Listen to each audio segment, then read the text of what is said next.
Every great city has its tales, and I've been documenting their stories and people for over 20 years. This is Tales of a City.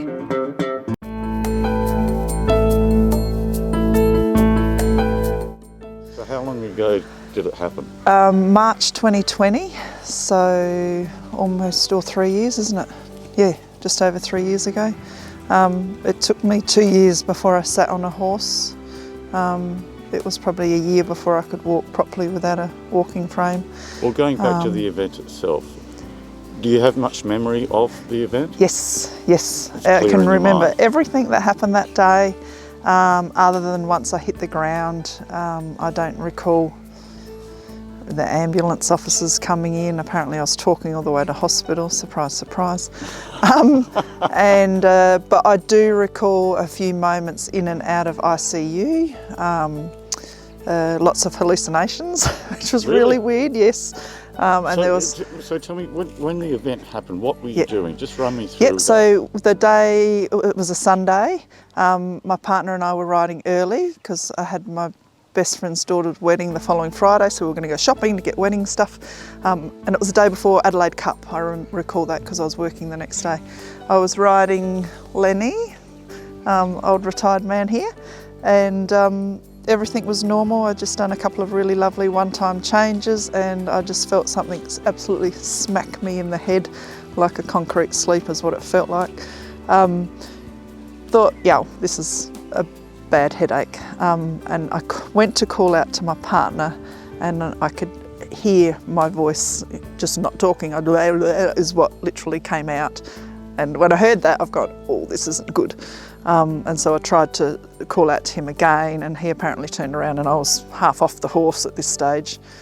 In my head, even when I was in Flinders, I thought that I dismounted and laid on the ground to try and keep my head up, because I just remember the pressure. But in reality, you fell off the horse. Yeah, in reality I face planted. Lucky Len stood there, and they got me unhooked from the stirrup, and the rest I do recall. My son putting his knee under my head, so I don't recall how he got down there or what. I think a bit of time had happened, but I do recall him putting his knee under my head, and he said, "You'll be all right, Mum, we're studying this in science." He goes, "You're going to be fine, Mum, we're studying this at school at the moment." This is the arena. This is where it all happened. Apparently the ambulance reversed into here, and yeah, I was just come around. It's probably in the middle of the arena here, but I think the boys said that the ambulance reversed up onto the arena. How did you go about rehabilitation after the stroke and the aneurysm? Yeah, so rehab took a while. I was at Flinders, but I was only in for a week because that's when COVID hit. So unfortunately I had to get kicked out as soon as I could walk in a walking frame and I could swallow food. I do remember waking up in rehab, looking at the TV and asking a nurse, am I still in a hallucination, or is this for real? And yeah, he's just like, no, the world's gone a bit crazy. There's this thing called COVID. I'm like, all right, okay. What do you feel you've lost? Oh, a lot, energy. Lost a lot of friends over it as well, because it's bizarre that a lot of people don't, I don't know what the word would be, believe. Well, it's probably because on appearance you look perfectly normal. Yes. You're a very attractive lady, and you're very vivacious, and so no one would ever, on first sight, think you were disabled. Yes, then that's correct, and that's probably one of my biggest problems, if you call it a problem. But well, it's a misconception that a lot of people have. Yeah. Indeed. But physically and in your abilities, what do you feel you've lost, if any? Strength, a lot of strength, and unknown. There's times where I'll be riding or I'll be walking and all of a sudden my left leg won't work, or I'll wonder why the horse isn't going off of one leg, or why is it not coming through a corner. So it's not even something that you can feel, it's just sometimes the messages from the brain don't get down to that side.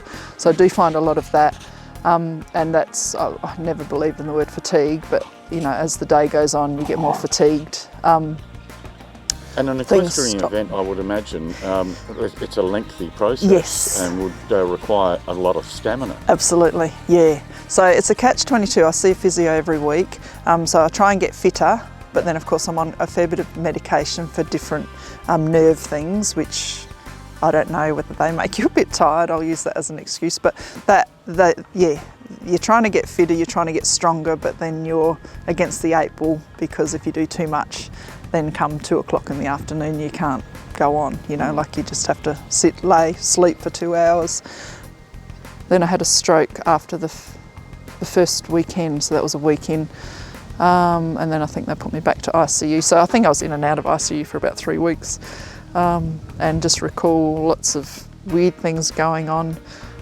One that comes to my mind, which was really quite bizarre, a week after the accident, my partner and the kids were all going to see Nitro Circus, sorry, at the showgrounds, and it was the exact day, and the nurse told me later on I was doing a lot of this.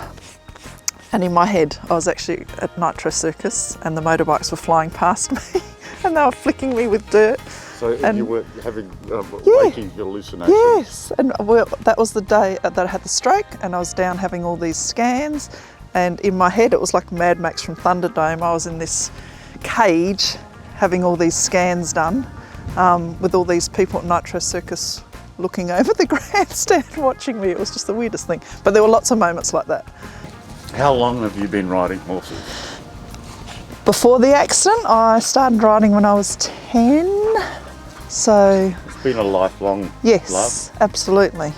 What drew you into it in the first place?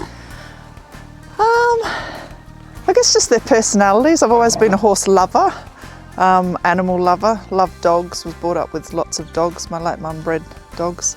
So she always wanted a horse, but she lived in the city, so she could never have a horse. So yeah, I guess I started my dream through her. This is Red, Nero R. He's my new young horse we bought him from Sydney at Christmas just gone. And how old is he? He's 5. He's absolutely beautiful. I should have done, but yes, I'm absolutely in love with him. He's got a great personality, great temperament. Now, what does it take to train a horse into equestrian riding? Patience, allowing a horse to, be relaxed is a big thing. You know, every time you ask it, the horse has to trust you. So everyone's training is different, but my big thing is, that the horse needs to have trust in you, be super relaxed to make it calm and supple, and there's got to be obviously respect there because they are a big animal, and they know as well. They know if I'm, really sore, or especially now with my disability, they know if mum's left side's not working today or my right side's not working, and that's why we have to get this horse a little bit more used to me. It takes a bit longer, I guess, now with my injury to have a horse accept and understand what's going on up there.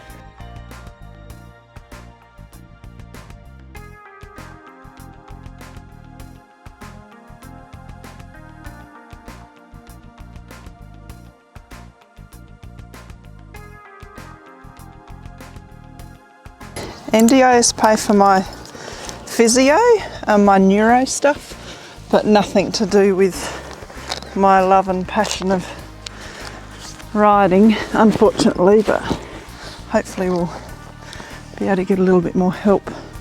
I've been fortunate enough to set up a fundraising page for these next 2 competitions, which is through the Australian Sports Foundation. I imagine any support that you could garner would be beneficial. Absolutely.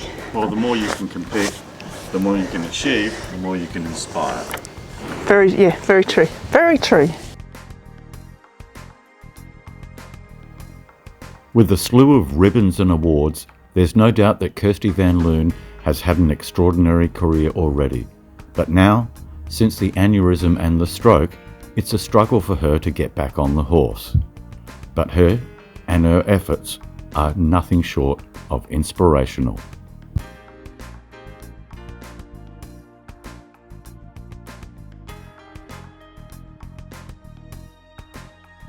He has the physio monthly, he has the farrier monthly. It must take a lot of upkeep. He has a massage probably 3 or 4 times a week with a machine that I've got, equissage. Yeah, to keep him happy. Good boy. Good boy. Good boy.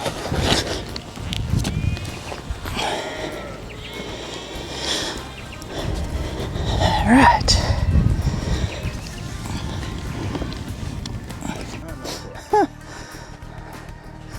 Hey, Red. Good boy.